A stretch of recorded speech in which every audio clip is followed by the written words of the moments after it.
오늘 우리에게 주신 하나님의 말씀은 역대상 2장의 말씀입니다. 역대기 상과 역대기 하는 한 권의 책이었는데 나중에 둘로 이렇게 나뉘었다고 봅니다. 역대기는 아담으로부터 시작해가지고 유다 백성이 바벨론에 70년을 그렇게 보내고 다시 바사왕, 페르시아 왕 고레스가 유대인들에게 예루살렘으로 돌아가서 성전을 건축해라 라고 명령하는 것으로 마무리되게 됩니다. 그러면서 자연스럽게 에스라와 느헤미야와 이렇게 연결이 되는 것을 보게 됩니다. 그러니 역대기는 유대인들이 바벨론 포로 생활에서 돌아온 이후에 그렇게 쓰여졌다고 대부분의 학자들은 보고 있습니다. 그럼 이때 유대인들이 바벨론의 포로 생활을 하다가 이제 예루살렘으로 돌아왔을 때 이들은 어떤 질문을 가지고 있었을까요? 그들은 전에 가나안 땅에서 굉장한 영광을 누렸습니다. 그래서 다윗 왕, 솔로몬 왕 여러 왕들을 거치면서 굉장히 번성함을 누리고 가나안 땅에서 그래도 잘 살고 있었습니다. 하지만 지금은 어떤 상황입니까? 바벨론에 멸망당해서 바벨론에 포로로 끌려갔다가 돌아오긴 했지만 여전히 어떤 상황이냐면 여전히 페르시아 제국에 그렇게 한 작은 그런 속한 그런 종족으로 그렇게 있는 겁니다.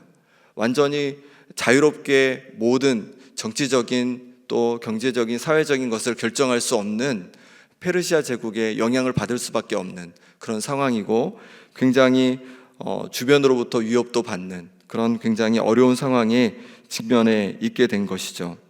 이런 상황에서 그들은 어떤 질문을 가지게 되었을까요? 그들 자신이 누구인지 그리고 자신들의 뿌리는 어떻게 되는지 이런 것들을 더 알고자 했던 것입니다. 그리고 무엇을 바라보며 어떤 희망을 품고 살아가야 하는지 이런 질문들을 가지고 살고 있었던 것이죠. 하나님의 백성 유대인들은 자신들이 가나안 땅의 중심에 있다가 이제 주변부로 밀려나게 된 것입니다. 지금의 서구 교회도 같습니다. 예전에 서구에서 기독교는 중심에 위치하고 있었습니다. 서구의 거의 대부분 사람의 종교는 기독교였습니다. 기독교를 중심으로 사회가 건설되고 발전되고 또 문화가 형성되었습니다. 그런데 이제 교회는 점점 문을 닫고 기독교인들은 점점 줄어서 더 이상 서구를 기독교가 중심이다 이렇게 얘기하지 못합니다. 후기 기독교 국가라고 그렇게 얘기를 하고 있습니다. 그럼 우리나라는 어떤가요? 우리나라는 서구처럼 기독교 국가인 적은 없었습니다. 하지만 기독교가 전해진 이후로 한국 사회에 지대한 영향을 미쳤고 사회 각 분야에서 강력한 영향력을 행사해 왔습니다. 그런데 이제는 어떻습니까?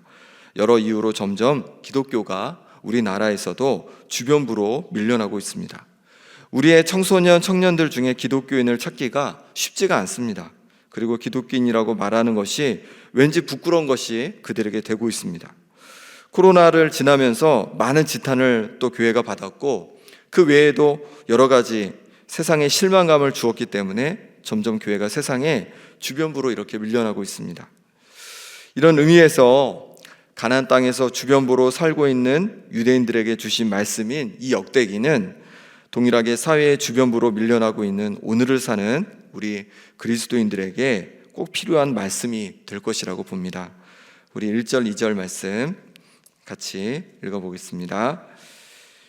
이스라엘의 아들은 이러하니 르우벤과 시므온과 레유다와 이사갈과 수불론과 단과 요셉과 베냐민과 납달리와 갓과 아셀이더라. 아멘. 2장부터 이스라엘의 아들들의 족보를 이제 나열을 하기 시작합니다. 이스라엘이 누굽니까? 이스라엘은 야곱을 말하는 것이죠. 야곱의 다른 이름이 이스라엘입니다. 그러면 야곱의 12아들 중에 누구의 족보를 가장 먼저 언급해야 하지 맞습니까? 맏아들인 르우벤 족보가 가장 먼저 언급되어야 할 것 같습니다. 그런데 그렇지 않습니다. 유다 자손이 먼저 언급됩니다. 3절이 이렇게 시작합니다. 3절에 보니까 유다의 아들은 이렇게 시작합니다. 유다 지파가 먼저 이렇게 소개되고 있는 거예요. 그렇게 시작해서 유다 자손의 족보가 어디까지 이어지냐면 4장까지 이렇게 쭉 이어집니다. 그럼 다른 아들들의 족보는 어떨까요? 레위 자손 외에는 아주 짧게 그렇게 언급되고 있습니다. 왜 그럴까요? 이 역대기가 포로 생활에서 돌아온 유대인들을 향해서 주시는 말씀이기 때문에 그런 겁니다. 유대인들은 유다의 자손인 것이죠. 그러니 유다 자손, 그들의 조상에 대한 이야기를 아주 길고 자세하게 그렇게 설명을 하고 있는 겁니다. 그럼 이렇게 자신들의 조상의 족보를 길고 자세히 설명하는 이유가 무엇일까요? 선조들로부터 내려온 그 믿음의 유산을 다시금 기억하자는 겁니다. 1장에서는 하나님께서 처음 만드신 사람 아담으로부터 시작하므로 그들의 뿌리가 하나님인 것을 기억하라고 하셨습니다. 또한 하나님께서 특별히 택하신 아브라함의 자손인 것을 보여주므로 지금은 가나안 땅에서 주변부로 밀려나 있지만 하나님께서 택하신 정말로 특별한 선택받은 그런 백성임을 기억하게 해준 것이죠. 그리고 2장에서는 이제 그들 선조들로부터 내려온 믿음의 유산을 잘 기억하라고 자세히 족보를 적고 있는 겁니다. 유대인들이 하나님에 대한 믿음을 지킬 수 있는 방법은 그들의 선조들의 믿음의 유산을 다시 기억하는 것이었습니다. 그래서 역대기가 쓰여지게 된 것입니다. 우리도 점점 기독교가 주변부로 밀려나는 이 땅에서 우리의 신앙을 지키고 우리의 신앙을 전수할 수 있는 방법은 바로 다시금 믿음의 유산을 기억하는 것이 되어야 할 줄 믿습니다. 우리는 그럼 어떤 믿음의 유산을 받았습니까? 우리는 종교개혁으로 일어난 개혁교회의 후예들입니다. 그럼 개혁교회는 어떤 교회입니까? 끊임없이 하나님 말씀 앞에 자신을 개혁하는 교회가 바로 개혁교회인 것이죠. 그러니 우리도 하나님 말씀 앞에 끊임없이 우리 자신을 개혁해 갈 때 우리는 그 믿음의 유산을 잘 유지하고 있는 것이 되는 겁니다. 종교개혁자들은 성직자만이 아니라 모든 성도들이 왕같은 제사장이라고 그렇게 얘기했습니다. 그러니 이 말은 어떤 말일까요? 그냥 목회자와 똑같다, 나 별로 다른 게 없어, 똑같다, 그냥 이렇게 생각하고 그냥 살아라, 이런 말이 아니라 성직자가 거룩한 직분인 것처럼 우리가 성도들이 하는 모든 일도 거룩한 직분임을, 거룩한 일들임을 말하는 것이죠. 그러니 세상 속에서도 우리에게 맡겨진 일들을 삶의 자리에서 거룩하게 담당해야 함을 우리에게 말씀하고 있는 겁니다. 이런 권면을 받아들이면서 우리가 우리의 삶의 자리에서도 거룩함으로 하나님의 자녀다움을 가지고 왕같은 제사장으로 살아가는 우리 성도님들 되시길 소망합니다. 그뿐만 아니라 우리의 부모님, 우리의 할머니, 또 교회에서 많은 신앙의 유산을 우리는 물려받았습니다. 특히 한국교회는 정말 뜨겁게 기도하는 그런 믿음의 유산을 가지고 있습니다. 우리가 이런 믿음의 유산들을 잘 이어가고 또 우리 자녀들에게 전해줄 수 있기를 바랍니다. 그럴 때 다시금 온 교회들이 또 이 땅이 회복되는 역사가 일어날 줄 믿습니다. 이제 족보를 좀 더 자세히 살펴보겠습니다. 유다의 선조들의 족보는 그럼 어떻게 시작될까요? 처음 선조들의 모습을 보여주는 것이니까 아주 멋지고 위대한 신앙의 모습을 적어주어야 할 것 같습니다. 그런데 전혀 그렇지가 못합니다. 3절 말씀 같이 읽어보겠습니다. 유다의 아들은 에르와 오난과 셀라니, 이 세 사람은 가나안 사람 수아의 딸이 유다에게 낳아준 자요, 유다의 맏아들 에르는 여호와 보시기에 악하였으므로 여호와께서 죽이셨고, 유다의 아들은 셋이 있었습니다. 그런데 유다의 맏아들 에르가 하나님 보시기에 악하였으므로 하나님께서 그를 죽이셨습니다. 유다의 족보는 하나님 보시기에 악함으로 죽이셨다라는 내용으로 그렇게 시작이 되는 겁니다. 아주 강렬하고 아주 무섭게 시작됩니다. 여기서 끝이 아니라 창세기 38장에 보면 하나님께서는 에르의 동생 오난도 하나님 보시기에 악함으로 죽이셨다, 이렇게 말씀하고 있는 겁니다. 이 말씀을 읽으면서 포로에서 돌아와 있는 이 유대인들은 어떤 마음이 들었을까요? 여호와 보시기에 악하여서 죽은 에르가 또 오난이 마치 자신들의 처지와 같다라고 생각했을 것입니다. 유다 백성들도 하나님 보시기에 악함으로 말미암아 결국 바벨론에 의해서 수많은 사람들이 죽고 또 포로로 끌려갔다가 이제야 막 돌아왔기 때문에 그렇습니다. 그럼 이 조상 에르에 대한 이야기를 들으며 어떤 마음을 갖게 되었을까요? 자신들이 이렇게 주변부로 밀려난 것이 하나님 때문이 아니라 자신들의 죄 때문임을 깨닫게 되었을 겁니다. 그리고 그렇게 깨닫게 되었을 때 갖게 되는 반응은 바로 회개였을 겁니다. 교회가 세상의 주변부로 전락하고 세상에서 영향력을 잃어갈 때 우리는 무엇을 해야 하겠습니까? 하나님을 원망하거나 누구를 탓할 필요가 전혀 없는 것입니다. 지금은 우리 자신을 돌아볼 때입니다. 우리가 하나님 앞에 부끄러운 우리의 모습을 찾아보고 그것을 회개할 때인 것이죠. 우리의 삶이 빛과 소금이 되지 못했던 것을 회개하고 교회가 세상에 선한 영향력을 미치지 못한 모습을 회개할 때인 것입니다. 이렇게 유다 자손의 족보는 절망으로 시작하는 것 같습니다. 그런데 놀라운 것은 에르가 죽었다라고 끝나지 않습니다. 에르가 죽은 것은 유다 자손 족보의 시작이 되었습니다. 4절 말씀 같이 읽어보겠습니다. 유다의 며느리 다말이 유다에게 베레스와 세라를 낳아 주었으니 유다의 아들이 모두 5이더라. 에르가 죽고 오난이 죽었을 때 하나님께서는 다말을 통해서 유다에게 다시 베레스와 세라를 주셨습니다. 그리고 그 베레스의 자손에서 다윗이 태어났고 다윗은 왕이 되었습니다. 그리고 그 왕위를 멸망하기 전까지 다윗 왕의 후손이 계속 이어가게 되었습니다. 그리고 하나님께서는 그 왕위가 이제 멸망했으니 끝난 것이 아니라 영원히 계속될 거다라고 약속해 주셨습니다. 유다는 망했지만 하나님의 약속은 여전히 유효했습니다. 그러니 유다 백성들은 이 에르를 읽으며 절망하는 것이 아니라 다시 희망을 보게 되었습니다. 하나님의 회복하심을 기대하게 되었습니다.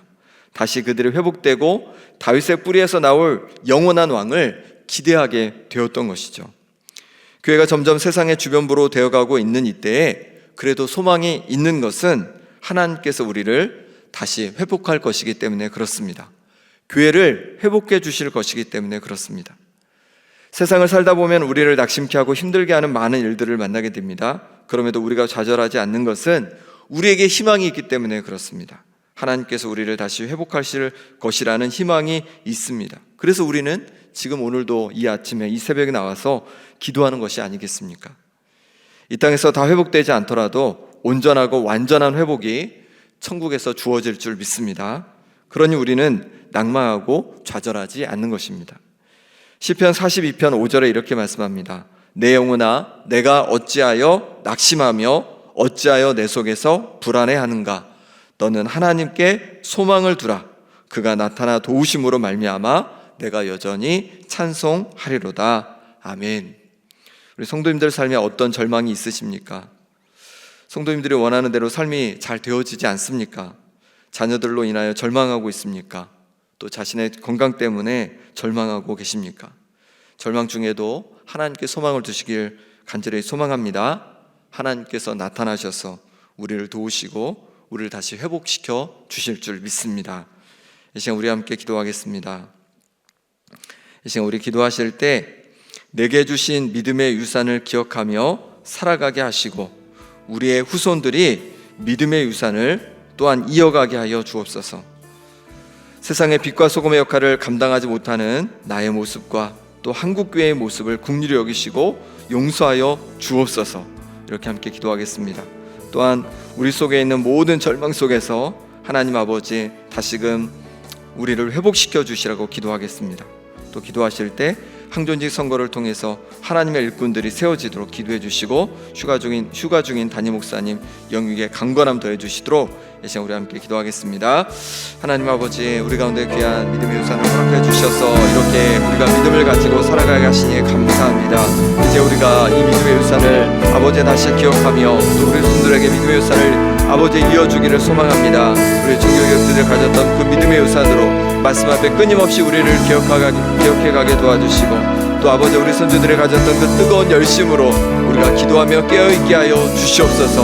하나님 아버지 세상의 빛과 소금의 역할을 감당하지 못했던 우리의 모습을 긍휼히 여겨주시고 한국교회가 다시 회복되어서 하나님께 영광 돌리고 세상에서 빛과 소금의 역할을 감당하는 교회들 낼 수 있도록 역사하여 주옵소서. 하나님 아버지, 우리 속에 절망이 있습니까? 하나님, 이 절망을 주님 바꾸어 주시옵소서. 절망 속에서 우리를 회복시켜 주시옵소서. 그래서 다시금 믿음으로 주님을 바라보게 도와주시고 다시 새 힘을 얻고 이 땅을 살아갈 수 있도록 역사하여 주시옵소서. 황교진 선거가 아버지 하나님 이제 다가옵니다. 하나님, 하나님의 귀한 일꾼들이 하나님 아버지 든든히 세워지는 역사가 일어나게 하여 주시옵소서. 휴가 중에 담임 목사님 가운데 영육의 강건함을 더하여 주시고 하나님께서 놀라운 회복을 더하여 주시옵소서. 하나님 함께하여 주시옵소서. 주님 역사하여 주시옵소서. 하나님 아버지, 우리에게 귀한 믿음의 유산을 주셔서 이렇게 하나님 앞에 우리가 믿음으로 살게 하시니 감사합니다. 우리에게 주셨던 그 믿음의 유산을 기억하면서 하나님께 영광 돌리는 우리의 삶이 되게 도와주시고 그 믿음의 유산이 우리 다음 세대들에게, 우리 자녀들과 자손들에게 잘 전해질 수 있도록 은혜 더하여 주옵소서. 하나님 아버지, 우리가 세상의 빛과 소금의 역할을 감당하지 못함으로 세상에 점점 주변부로 밀려나가고 있습니다. 하나님 아버지, 우리를 긍휼히 여겨 주셔서 이제 우리 심령이 다시 회복되어지고 다시 새 힘을 얻어 세상의 빛과 소금의 역할을 감당케 하여 주시옵소서. 그러므로 말미암아서 다시 교회가 회복되어지고 하나님의 나라가 놀랍게 회복되어 가는 역사가 일어나게 하여 주시옵소서. 항정직 선거를 앞두고 있습니다. 하나님의 귀한 일꾼들이 선택되게 하여 주옵소서.